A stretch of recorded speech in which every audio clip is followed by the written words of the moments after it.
So happy for Damian Priest and R-Truth winning the tag belts. Super cool that we had the arc of R-Truth essentially being ousted from, or not ousted from the company, but his contract lapsing, and then essentially being able to negotiate and come back to the WWE. For us, from the premise of a storyline and demanding his presence back, since he had such a great kind of send-off with Cena.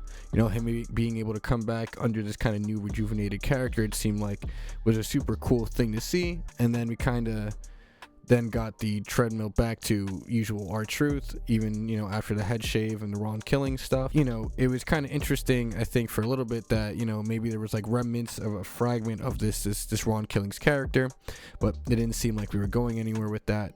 Fast forward a little bit longer, and we have Damian Priest, who post kind of Aleister Black's feud doesn't seem to be really doing anything, kind of in limbo.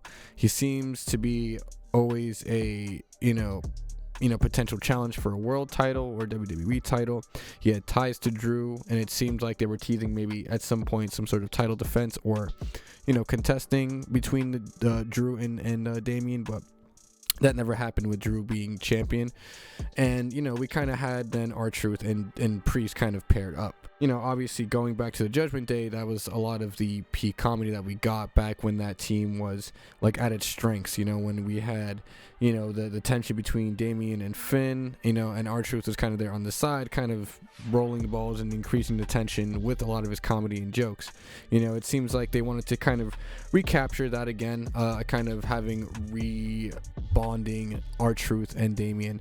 And I guess, yes, there isn't really anything for them to do for some reason, I guess, since Aleister went on to, I guess, attack Randy Orton, which now can't really go anywhere because he's he was the Elimination Chamber winner and then turned on Cody. So it seems like Aleister is kind of kaput, with that kind of situation for now, at least. And I guess R-Truth just had they didn't really have any plans for him initially after they brought him back for that angle to come back to kind of thwart Cena's, I think it was like I forgot exactly what match it was, but I remember Truth coming back to essentially to thwart a Cena. I think Cena and Logan Paul versus Cody and Jelly Roll or something. Classic WWE, not really any planning or forethought, just like, how can we book for this like venue leading up to this point in this like 3-week time frame? Fair, but I do think in a way you're kind of damaging Damian Priest's essence essentially, and also damaging R-Truth's kind of stock as well, with not really letting him kind of really at least have one decent singles run where he doesn't have to necessarily win a championship, but have like the Ron Killing character kind of acknowledged by maybe the top of the card or something like that, in some sort of way to kind of give validation to the storyline of him coming back and wanting some sort of retribution for being overlooked. Him kind of relegating himself back to the comedy act and being kind of like,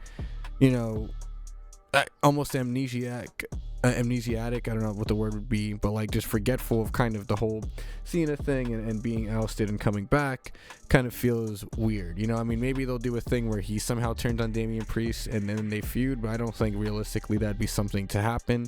I think obviously the chemistry they both have on TV is extremely funny, so I obviously don't see them trying to like split that apart at any point. But at the same time, now that you have the tag belts on them, and you took you especially when you had this MFT wide feud, which I've talked about in length before, about how droning on it kind of is at this point, and how you're kind of squandering the talent of both teams by kind of having them in this vortex.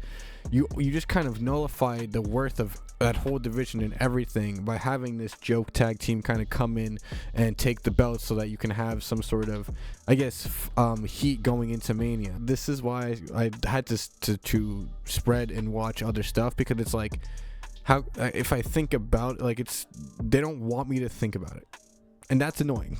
We're kind of here with the tag belts being essentially once again a prop for just kind of mid-card comedy stuff, which is cool. I love R-Truth. I love Damian. Like I said, they have such a great banter and presence, but you don't need to sacrifice the tag division for this. They can literally just have those segments regardless, and it doesn't have to be for some storyline motivating to a tag title. It could just be R-Truth trying to help out his former JD Judgment Day boy and talking to him about how Aleister Black is kind of fucky, you know what I mean? And then maybe Aleister Black starts fucking around with the both of them. There's like such easy things you can do to fill the time, you know what I mean? Which still give you your comedy segments, you know, uses Aleister and then uses Damian, and then you can still probably have a you still want to even use the tag belts. You have a multi-man match at WrestleMania. You have the pop of them winning the titles at Mania. Not, you know, I think it's stupid to sacrifice, like I said,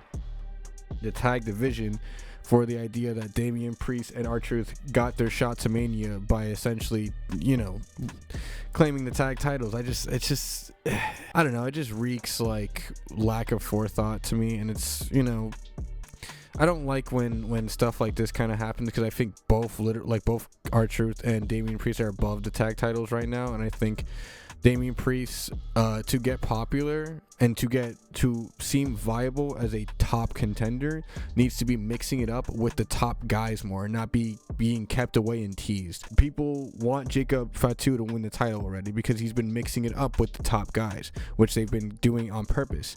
Braun Breaker, the same thing. Even Logan Paul, people are like, oh, I don't like him because he's a terrible human, but you know, he's talented, because they constantly they gave him a match with Cena. They gave Cena, like, essentially Cena probably had that match planned out in his head for like a Sammy, a Kevin Owens, a top guy, and then Logan got that match. So it's really about, hey, if you keep these guys prominent, you know, in the top of the card, it will also prolong their longevity, because a lot of WWE fans, if you're at the top of the card, I should pay attention, right? Because you're at the end. So that's what they kind of need to do with Damian Priest. I think SmackDown was a lost opportunity for, especially when post Damian and Aleister, they both didn't go branch off and immediately attack top stars or do something with top stars. You know, I thought that was, you know, kind of a waste. And the consolation prize of the tag titles to me is like, you know, I shouldn't be too heavy on it, because last year 2 years ago at 40, you know, Damian Priest did win his world title, cashing in. But, you know, I do think that they could have done we could have had a stronger kind of tag division thing on SmackDown leading into, you know, WrestleMania. You know, for example, on Raw, while they haven't really done anything with them, the Usos have the tag belts, you know, as this bloodline seems to be reforming, you know what I mean? So maybe something happens that, you know, they lose the titles at Mania to a new prominent team in, like, you know, maybe Tozawa and Otis, because they're too focused on the whole Roman and Punk thing. But, you know, we got to see kind of what they do with that. The fact that Damian and R-Truth kind of had the tag titles now kind of relegates the win for, if anyone wins it over them, as really kind of cheap, because, you know, R-Truth's going to take the pin, and that just puts the comedy duo that, you know, you knew wasn't a really lasting thing in the first place. Just overall kind of meh, you know. I kind of wanted to just talk about that just because I thought that was interesting to me, you know. So, you know, I talked about how, you know, Randy's kind of running around RKOing everybody and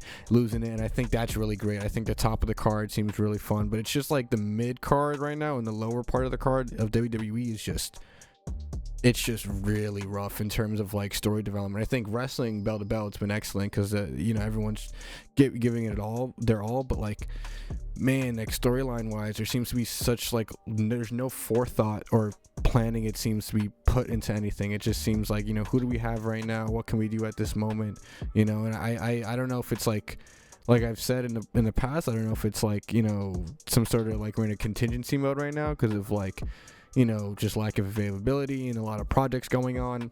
I don't know. Netflix era WWE, just seems to be a lot going on. So let me know what you guys kind of think about Truth and Damian as champs, and where that's gonna go, and you know, if the whole Wyatt MFT stuff is kind of like buried and kaput. Who knows? I mean, I guess Shinsuke was talking to Tama Tonga, so now they got to go do that. But I don't know. Who knows?